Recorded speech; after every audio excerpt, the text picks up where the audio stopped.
Bonjour à tous et bienvenue sur ma chaîne YouTube. Aujourd'hui, nous allons réaliser ensemble des mooncakes, des gâteaux de lune. Mais oui, vous avez entendu, des gâteaux de lune. Je vous les ai déjà présentés? Non. En fait, c'est la version, il s'agit d'une version salée. Oui, les mooncakes existent en version sucrée, mais également en version salée. Notamment ici, la face sera à base de porc et vous allez voir, c'est vraiment délicieux et super simple à faire. Et sinon, pour la recette, c'est tout de suite. Pour cette recette, vous aurez besoin de 450 g de porc haché, une demi-cuillère à café de sel, une demi-cuillère à café de poivre, une cuillère à soupe de sauce de soja clair, une demi-cuillère à soupe de sauce de soja foncé, une demi-cuillère à soupe de sucre, une cuillère à soupe de fécule de maïs, une cuillère à café de sauce d'huître, 2 cuillères à soupe de shaoxing wine, une cuillère à soupe d'huile de sésame, 10 g de gingembre, une tige de ciboulette asiatique ou à défaut une échalote, et de 50 ml d'eau. Pour la pâte humide, vous aurez besoin de 290 g de farine, 2 cuillères à soupe de sucre, une demi-cuillère à café de sel, 10 g de maltose, 75 g de beurre pommade, le mieux c'est du saindoux, 125 ml d'eau tiède. Pour la pâte sèche, vous aurez besoin de 180 g de farine, 90 g de beurre pommade, le mieux c'est du saindoux. Vous aurez également besoin d'un œuf, une cuillère à soupe d'eau et 2 grains de sésame torréfié. Donc tout d'abord concernant la farce, prenez un grand bol ou un saladier. On y dépose le porc haché, on ajoute le sel, la sauce de soja claire, la sauce de soja foncé qui est beaucoup plus concentrée en texture, l'huile de sésame qui va beaucoup parfumer la mixture, l'alcool de riz, donc le siu-heng-tiao, la cuillère à café de sauce d'huître qui va rehausser le goût de la viande, le sucre, le poivre. On va maintenant ajouter la ciboulette asiatique. Alors, je l'ai préalablement rincée. On coupe la base, qu'on pourra bien sûr replanter. On détaille en tronçons. Voilà. Et on va émincer le tout. Si vous n'avez pas de ciboulette asiatique, vous pouvez prendre une grosse échalote ou deux petites échalotes si vous n'en avez pas des grosses. Ça marche également. Ça vous reviendra également moins cher. Donc voilà, c'est coupé. On récupère le tout et on va l'ajouter dans le grand bol. Voilà. Maintenant, concernant le gingembre, on va enlever l'enveloppe extérieure à l'aide d'une cuillère à café. Ça s'enlève facilement, vous voyez? Une fois cela fait, je vais enlever cette partie qui est abîmée. J'entaille donc de chaque côté, voilà. Et maintenant, on va juste détailler en lamelles. Puis, en sorte de julienne, pour pouvoir, au final, hacher le tout finement. Vous pouvez utiliser un mixeur si vous préférez. Si vous n'aimez pas les fibres du gingembre, vous pouvez aussi juste râper le gingembre, auquel cas il vous faut la quantité d'une cuillère à soupe de gingembre râpé. Et on ajoute le tout dans notre grand bol. Voilà. Maintenant qu'on a fait ça, on va ajouter la fécule de maïs qui va permettre d'épaissir la sauce et de rendre le tout moins liquide. Et on va mélanger le tout pour avoir quelque chose d'homogène. Maintenant, on va également ajouter de l'eau pour avoir une chair plus détendue et avoir au final quelque chose de plus juteux après cuisson. Donc, on mélange le tout. Je travaille à la main et pas au mixeur, car je ne veux pas non plus une bouillie. On doit pouvoir voir la ciboulette après cuisson à l'intérieur de la farce. Et voilà le résultat. Et on va mettre ça à mariner pendant 30 minutes au minimum au réfrigérateur. Pour la pâte humide, mettez la farine dans un grand bol ou un saladier. On ajoute le sel, le sucre. On mélange un peu pour répartir le tout. Maintenant, on ajoute le beurre pommade. C'est donc un beurre à température ambiante et qui est mou. Vous voyez? Il faut que cela soit mou pour qu'on puisse bien l'incorporer. En Asie, on utilise de préférence du saindoux qui apporte plus de goût et une matière plus riche en texture au niveau de la pâte. Mais bon, je n'en ai pas et on peut facilement substituer cela par du beurre qui est plus facile à trouver.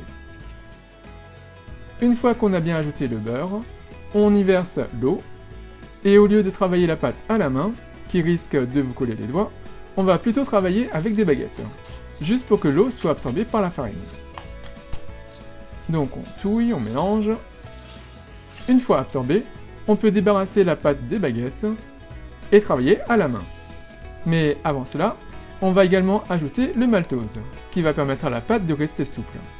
Attention, ça colle. On peut utiliser de la pâte pour l'enlever de la cuillère, ou sinon, vous pouvez également diluer le maltose dans l'eau qu'on a versée juste avant, auquel cas, utilisez de l'eau chaude pour pouvoir diluer le maltose, sinon ça aura du mal à se séparer de la cuillère.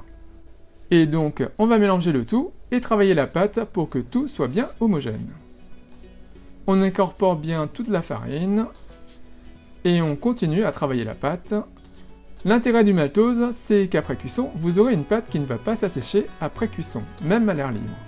Il y aura une certaine humidité. Vous pouvez laisser vos mooncakes à l'air libre 2 voire 3 jours et ils resteront toujours souples. Alors sinon, si votre pâte est trop humide, on peut bien évidemment ajouter un peu de farine et continuer à travailler la pâte. La pâte doit rester souple, ni trop sèche ni trop humide. Ça ne doit pas coller la main.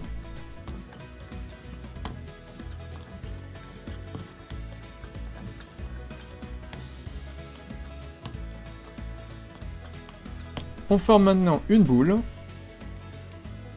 Voilà. On va filmer au contact. Voilà. Et on va laisser reposer au réfrigérateur pendant au moins 30 minutes. Pour la pâte sèche, de la même façon, prenez un grand bol ou un saladier et déposez-y la farine. On ajoute le beurre pommade et on va travailler à la main pour obtenir une pâte qui ne sera ni granuleuse, ni sèche, ni trop humide. En fait, vous verrez, ce qu'on doit obtenir, c'est une pâte qui a la même texture que du sable. Ça va vous prendre 5 bonnes minutes avant d'avoir la bonne texture. Le temps que le beurre soit bien réparti. De la même manière, si vous avez du saindoux, n'hésitez pas à l'utiliser.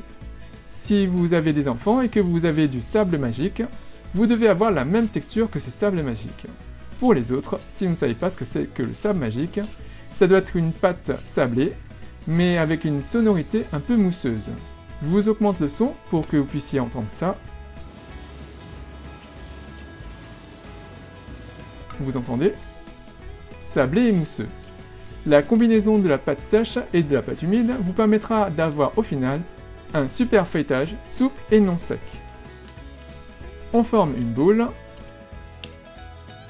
Et voilà, il ne reste plus qu'à filmer au contact et mettre le tout au réfrigérateur pendant au moins 30 minutes.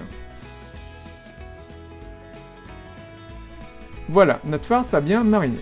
Je vous montre ça de plus près.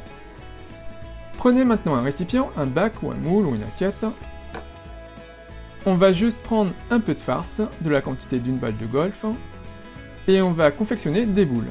On va en faire entre 12 et 13 boules. Ici, je vais en faire 13. Mais j'avoue, ce n'est pas un chiffre idéal pour la pâte. Mais ce n'est pas grave.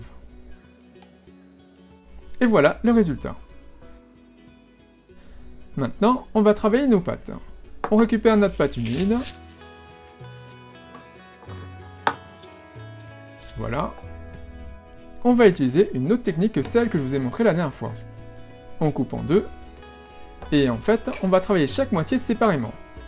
On remettra l'autre moitié dans le film alimentaire. Et on va remettre ça au réfrigérateur. On récupère maintenant notre pâte sèche.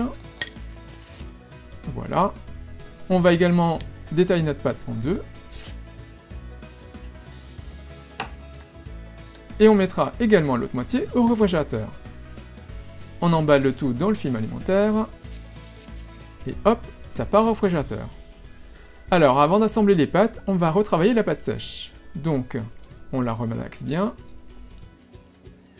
On forme une boule. Voilà, c'est un peu plus souple. Maintenant, on récupère notre pâte humide et on va un peu l'étaler. Utilisez vos mains ou un rouleau à pâtisserie.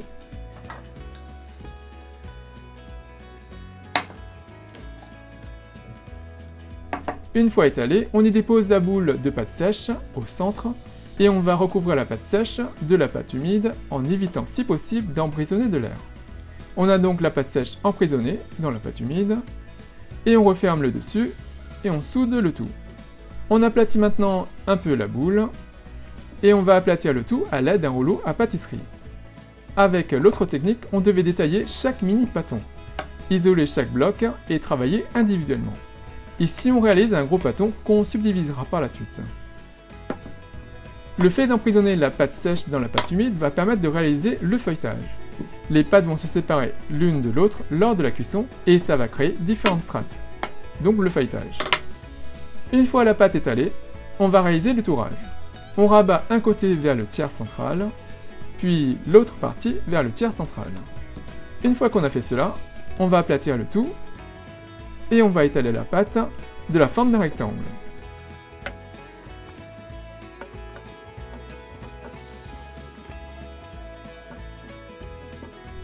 Voilà. Après quoi, on va rouler la pâte, en évitant d'emprisonner de l'air, bien sûr. On roule en serrant, mais sans trop forcer. Quand on roule, on a toujours des extrémités qui ressortent. Vous voyez, on a juste à aplatir un peu à l'aide de notre pouce. Et on fait la même chose avec l'autre extrémité. Et on forme un U, ou un V. On va juste maintenant détailler en deux. On refaçonne. Voilà. Et on va laisser reposer ça pendant 30 minutes. Pensez bien sûr à bien filmer le tout. Pendant ce temps, on pourra travailler les autres moitiés de pâte restantes. Au bout de 30 minutes, on récupère un boudin. On laisse l'autre bien emballé. Alors, vu qu'on a 13 boulettes de farce, on va détailler ce boudin en 4 et les autres en 3. Ensuite, pour le montage, prenez une section, et là où il y a les bords coupés, on va pincer la pâte et souder les bords, comme ceci. Donc, c'est épais au centre et aplati sur les bords. On va maintenant rabattre les bords vers le centre. Vous pouvez déjà imaginer le nombre de plis qu'on va avoir en faisant cela. Maintenant, on reforme une petite boule. On pose le dessus sur le plan de travail. Et avec la paume de la main, on va aplatir la boule de pâte. Et là, on va aplatir la pâte comme si on réalise des tiaozi, donc des raviolis chinois. On va étaler la pâte pour avoir un centre plus épais et des bords plus fins. Vous voyez? Voilà. Une fois cela fait, on va y insérer la farce. Donc prenez votre galette, déposez-y la farce au centre. Ensuite, avec le pouce et l'index, faites un cercle. On dépose le tout sur le cercle et on va envelopper la farce avec notre pâte sans laisser d'air entre la farce et la pâte. Je vais plutôt le faire de la main droite. En fait, si vous observez bien, je pousse la farce dans le creux et je relève la pâte sur les côtés pour l'emprisonner. Comme le fond de la pâte est plus épais, ça ne se déchirera pas. Comme on applique la farce au contact, alors on évite ainsi que l'air soit emprisonné entre la pâte et la farce.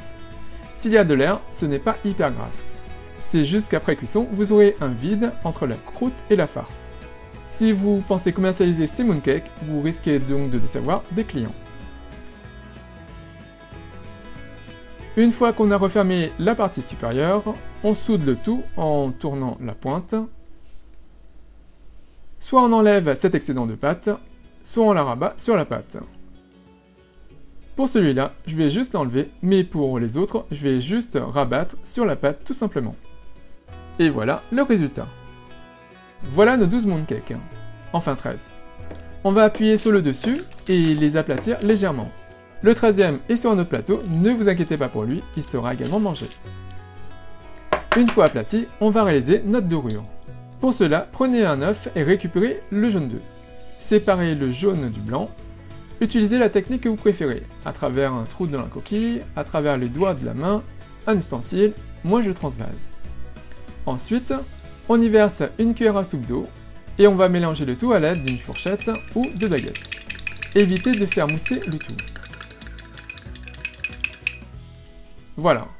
Ensuite, on va donc badigeonner nos gâteaux avec ça. Alors, pour information, il n'y a pas de façon stricte et définie pour décorer les mooncakes salés.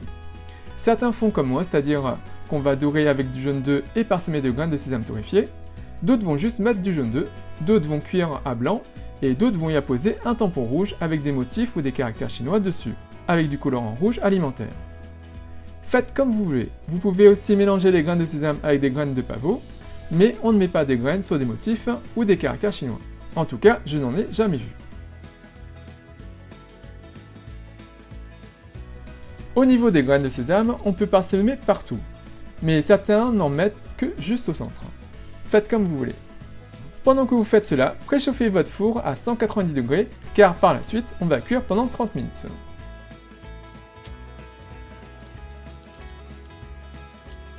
Et donc, une fois qu'on aura fini de badigeonner et de mettre du sésame, on va donc enfourner à 190 degrés pendant 30 minutes à chaleur tournante, jusqu'à ce que les gâteaux soient bien dorés. Et au bout de 30 minutes, c'est cuit. Et il croustille encore un peu. Je vous en rapproche un. Donc, ça a bien doré et ça a gonflé un peu lors de la cuisson, on a quelque chose de bien bombé. Et ça vous donne envie? Et maintenant, le petit test.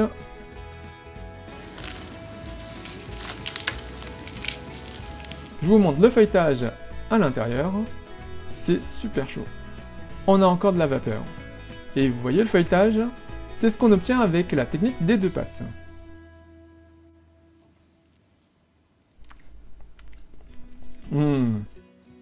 La farce est juteuse et salée. La pâte est plus sucrée, mais un peu salée avec la sauce de soja. Je vais bien sûr le finir. Trop bon. Et il ne me reste plus qu'à vous souhaiter une bonne dégustation. Donc voilà, comme vous avez pu voir, cette recette n'est pas compliquée à faire. J'espère qu'elle vous a plu et que vous allez bien sûr la réaliser et en profiter avec vos amis et avec votre famille. Et sinon, concernant la pâte, certains d'entre vous l'ont bien sûr remarqué, je l'ai déjà utilisée dans une précédente vidéo où il s'agissait notamment de réaliser une pâtisserie, les fleurs de lotus feuilletées. D'ailleurs, je vous mets le lien de la recette dans la description juste en dessous. Et au niveau de la recette, il n'y a vraiment rien de compliqué. Suivez bien les étapes, notamment au niveau de la pâte, et vous allez voir, ça sera très simple. Et bien sûr, si vous aimez cette recette, n'hésitez pas à me laisser un commentaire juste en dessous, à me dire ce que vous avez pensé. N'oubliez pas de cliquer sur la petite cloche pour être notifié de la mise en ligne des prochaines vidéos. Et comme d'habitude, si vous appréciez cette recette, si vous appréciez cette vidéo, n'hésitez pas à faire un big thumbs up, à liker la vidéo, à la partager autour de vous, à vous abonner à ma chaîne YouTube, à me suivre sur les comptes Twitter, Instagram et Facebook. Et moi je vous dis à très bientôt. Bye!